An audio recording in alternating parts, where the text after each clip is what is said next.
So at the DH600 event, we've got a lot of aeroplanes with a very fascinating long history. And we were talking here with Mike, who is the owner of this wonderful Tiger Moth. It's a pleasure to meet you, Mike. Thank you. Pleasure. And tell us a little bit about the plane that you own here. Well, the Tiger Moth in general was the primary RAF trainer. The design was early 1930s and built throughout the war all over the world. This one in particular is a Hatfield-built aircraft. I say that because during the war a lot of manufacturing was farmed out, like to Morris Garage, for example, built the majority of them, I believe. This is Hatfield-built. Through the Havilland Moth Club, I was able to get the full history of it, and right. This one was test flown 12th December 1939 by Jeffrey de Havilland Jr. So Jeffrey de Havilland Jr. himself, yes, just after the war had started in December. That's correct. I have images. I have images of his logbook, courtesy of BAE Systems. So that was December 39. Then it went to a maintenance unit. I think Clandau. I'm not certain, but I can confirm that. And then in February of 1940, went to number 9 Elementary Flight Training School at RAF Annecy, and was there until 44. Then went to a maintenance unit for storage, and then back to other reserve squadrons, and back and forth in the 40s and the early 50s.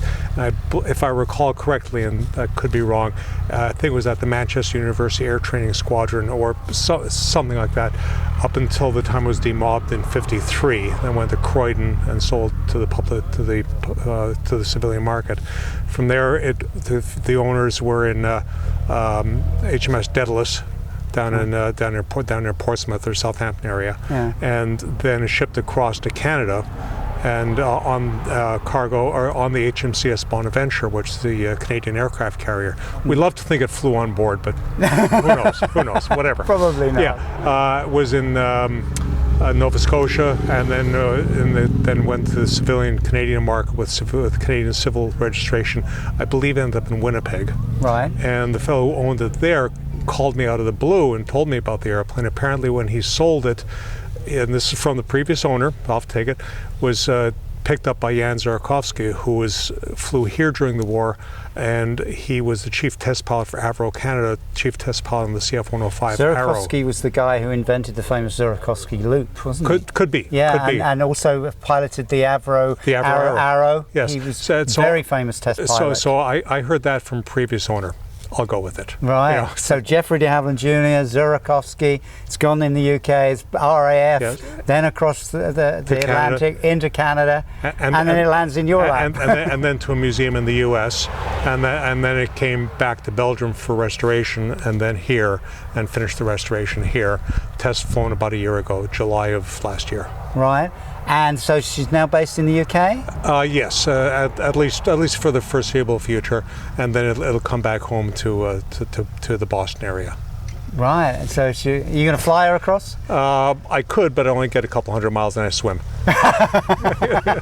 So she'll have to be crated and sent across. You haven't got an old aircraft carrier or something you can use? No, but put it in a box, just like a big model airplane, batteries included. Yeah. Okay. And so how much have you flown her yourself? I've got about 40 hours on this aircraft. I've flown some Tiger Moths before, and it's a great little airplane.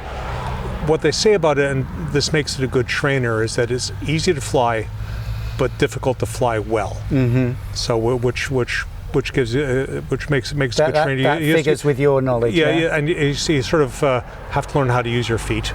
Yeah. And which is it's challenging, but once you get it, it's a lot of fun. Right.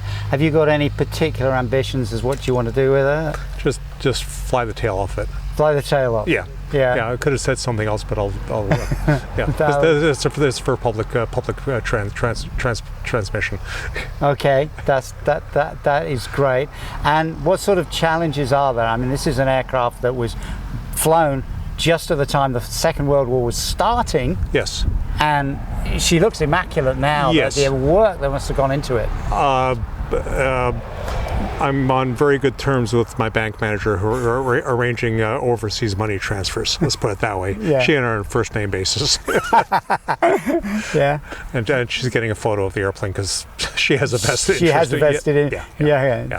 Have they taken a legal charge on it or something? No, just they have pride of place also. Yeah. But it was a lot of work, a few teething issues that were very satisfactorily resolved, and I'm looking forward to a good long spell of, knock wood, trouble-free flying.